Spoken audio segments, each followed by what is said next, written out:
बिस्मिल्लाहिर्रहमानिर्रहीम and good morning दोस्तों, कैसे हैं आप। मैं आज घूमता घुमाता फिरता फराता और आपके लिए इंफॉर्मेशन इकट्ठी करता कराता यूरोप के एक डैनिश कंट्री है जिसकी इंफॉर्मेशन लेकर आया हूँ। इसका वीज़ा बहुत ही आसान है। बहुत से लोग हैं जिनकी मैंने ब्लॉग्स वगैरह पढ़े हैं तो उन्होंने सिर्फ उलझाया हुआ है आपको। तो जब कभी भी आप इस वीज़ा के मुतल्लक इंफॉर्मेशन लेना चाहें ना, तो द बेस्ट प्लेस है कि पाकिस्तान में जो इनकी एम्बेसी है ना, उसकी वेबसाइट पे आपने जाना है। तो मैं भी आपको अपनी तरफ से कोई बात नहीं बता रहा और मैं उसी वेबसाइट से जितनी इन्फॉर्मेशन आपके साथ शेयर करूँगा, क्योंकि मेरा काम है आपको ट्रू इन्फॉर्मेशन देना और मैं कोई एजेंट नहीं हूँ या मैं कोई लॉयर नहीं हूँ ताकि आपको डी ट्रैक करूँ या आपसे पैसे लूँ। तो चलते हैं बग़ैर किसी टाइम के वेस्ट किए हुए इसी वेबसाइट में। ये है दोस्तों इनकी वेबसाइट। इसका लिंक मैं वीडियो का डिस्क्रिप्शन में दे रहा हूँ। ये ministry of foreign affair of Denmark है जी।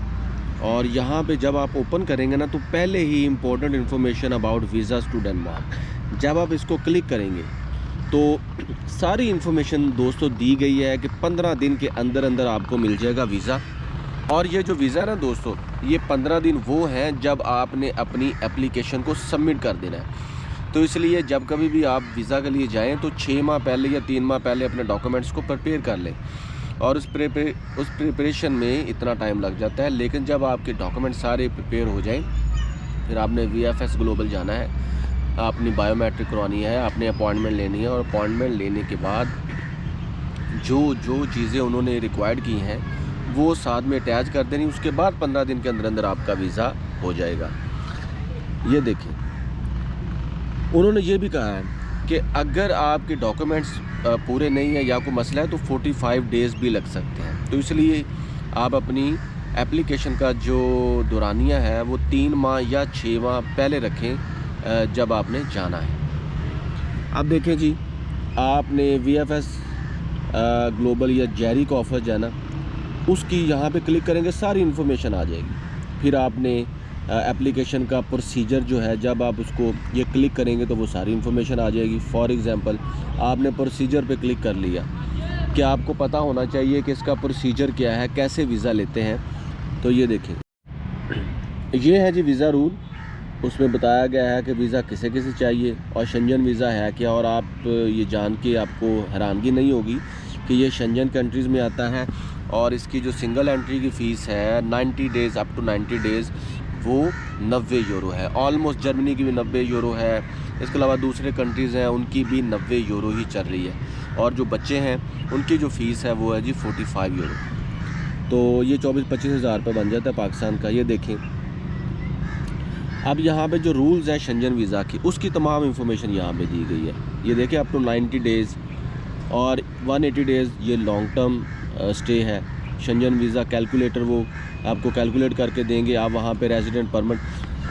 हाँ, एक चीज़ है डैनिश के वीज़ा की, वो ये है कि जब आप वहाँ पे जाएंगे 90 दिन के वीज़ा पे, बहुत से कंट्रीज़ हैं जो उसको वहाँ पे रेजिडेंट परमिट पे कन्वर्ट नहीं करते, लेकिन यहाँ जाके आप कन्वर्ट करवा सकते हैं। ये देखें, आप रेजिडेंट एंड वर्क परमिट पे भी अप्लाई कर सकते हैं, लेकिन उसकी वेबसाइट भी दी गई है, आपने इस वेबसाइट पर जाना है, ठीक है। फिर उसके अलावा आपने फैमिली और फ्रेंड्स को मिलना है, उसके लिए जो प्रोसीजर है। और अप्लाई करने से पहले देखिए, ये सारा कुछ लिखा हुआ है कि आपने अपने डॉक्यूमेंट्स को प्रिपेयर करना है, आपने वहाँ पे जाके क्या क्या चीज़ें करनी है, आपको रूल्स का पता होना चाहिए। आपकी एप्लीकेशन फेल भी हो सकती है, रिजेक्ट भी हो सकती है, उसकी रीज़न्स क्या है। तो ये तमाम चीज़ें बताई गई हैं कि देखिए 15 दिन के अंदर अंदर आपका वीज़ा हो जाएगा जब आपकी एप्लीकेशन पूरी होगी और तमाम डॉक्यूमेंट्स भी होंगे पूरे। और ये भी बताया गया है कि शेंजन स्टेट्स में ऑस्ट्रिया है, बेल्जियम है, क्रोएशिया है, चेक रिपब्लिक है, इसे चेचिया भी बोलते हैं, डेनमार्क है, एस्टोनिया है, फिनलैंड है, फ्रांस है, जर्मनी है, ग्रीस है, हंगरी है और बहुत से कंट्री, स्पेन, स्लोवाकिया। तो ये टोटल मिला के तकरीबन 28 के आसपास बनती हैं। और अब अगर वहाँ पे ग्रीनलैंड में जाना चाहते हैं तो उसके लिए भी प्रोसेस है। ये देखें, आपने ग्रीनलैंड और फॉरी आइलैंड जाने तो आपने यहाँ पे क्लिक करना पड़ेगा आपको, ठीक है। और मल्टीपल और सिंगल एंट्री उसके मतलब भी बताया गया है। ये देखें, और पे ऑनलाइन आपने फ़ी जो होती है वो देखें। इसका पूरा प्रोसेस है कि आपने अप्लाई वीज़ा पे जाना है, रजिस्टर होना है, आपने एप्लीकेशन को फ़िल करना है, फॉर्म को फ़िल करना है, पे आप ऑनलाइन कर सकते हैं। अगर आपका वीज़ा कार्ड है या मास्टर कार्ड है तो यू कैन पे ऑनलाइन। और आप ट्रैवलिंग ग्रुप पे भी जा सकते हैं। अगर आप 8 एप्लीकेंट्स होंगे तो वो ज़्यादा बेटर है, ठीक है। इसके अलावा गैदर योर डॉक्यूमेंट्स कि अपने तमाम डॉक्यूमेंट्स को आपने कंप्लीट करना है और अपनी पूरा जो एप्लीकेशन है हैंड ओवर करनी है शेंजन एरिया में जाके। और इसके अलावा जी एप्लीकेशन फॉर्म फिल करना है। इसके अलावा वैलिड पासपोर्ट आपका होना चाहिए, बायोमेट्रिक डेटा होना चाहिए आपका, आपने वीज़ा फ़ी पे करनी है। तो ये एक आम बच्चे को भी पता चल रहा है कि इसका प्रोसेस क्या है। बहुत इजी है, ये वेबसाइट इज़ फाइनल। किसी एजेंट को पैसे देने की दोस्तों कोई ज़रूरत नहीं है। यकीन करें, मेरी ये ख्वाहिश होती है कि लोगों को इतना एजुकेट करूँ कि वो ख़ुद अपने काम करें। और इसके बाद जब ये तमाम चीज़ें कर लेंगे, और हाँ एक बात है, अगर 59 मंथ्स में अगर आपकी बायोमेट्रिक नहीं है तो then you should go for biometric. और अगर आपकी पिछली 59 मंथ्स तक कोई बायोमेट्रिक है तो फिर आपको ज़रूरत नहीं है। और ये सेम रूल है जर्मनी के और सेम रूल है जी चेक रिपब्लिक के। उसके बाद आपने फाइनलाइज़ करना है अपनी एप्लीकेशन को।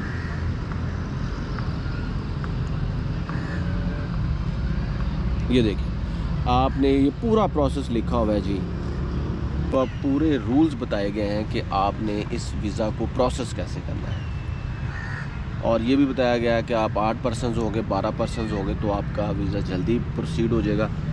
और ये हैंडिंग टाइम भी वही 15 दिन, जो हैंड ओवर टाइम है वो आपका 15 दिन है। और उसके बाद डिसीजन आ जाएगा दोस्तों कि आपका वीज़ा अप्रूव्ड है या रिजेक्टेड है। आपको रिफ्यूज़ल की भी ईमेल आ जाएगी और आपको अप्रूवल की भी ईमेल आ जाएगी। और इसमें सबसे अच्छी बात यह है दोस्तों कि अगर आपका वीज़ा हो जाता है रिफ्यूज़ तो फिर आप उसकी अप्लाई भी कर सकते हैं, उसकी एप्लीकेशन भी दे सकते हैं। उस डिसीजन पे आप दोबारा रिक्वेस्ट भी कर सकते हैं कि भाई मैंने जो चीज़ें आपने कही थी उसको पूरा कर लिया, मेरे वीज़ा को दोबारा बहाल किया जाए, या दोबारा प्रोसीजर को बिगनिंग से स्टार्ट किया जाए, या इसको अप्रूवल की तरफ लेके जाया जाए। तो ये है दोस्तों, ये कंप्लीट इन्फॉर्मेशन है। इसके अलावा कोई इन्फॉर्मेशन नहीं है। अगर कोई आपको कहता है कि घर बैठे वीज़ा मिल जाता है तो वो गलत है। और एक अच्छी बात है, आप इसका ऑनलाइन वीज़ा भी अप्लाई कर सकते हैं, लेकिन अगर आप वहाँ पे जाके करें तो वो ज़्यादा बेटर है। और पढ़ने के लिए जा सकते हैं आप, टूरिज़म के लिए जा सकते हैं और बिज़नेस के लिए जा सकते हैं। तो दोस्तों आज के लिए बस इतना ही। मिलेंगे next video next visa index के साथ। जमे रहिए, मेरे चैनल को भी करें सब्सक्राइब। अल्लाह हाफ़िज़।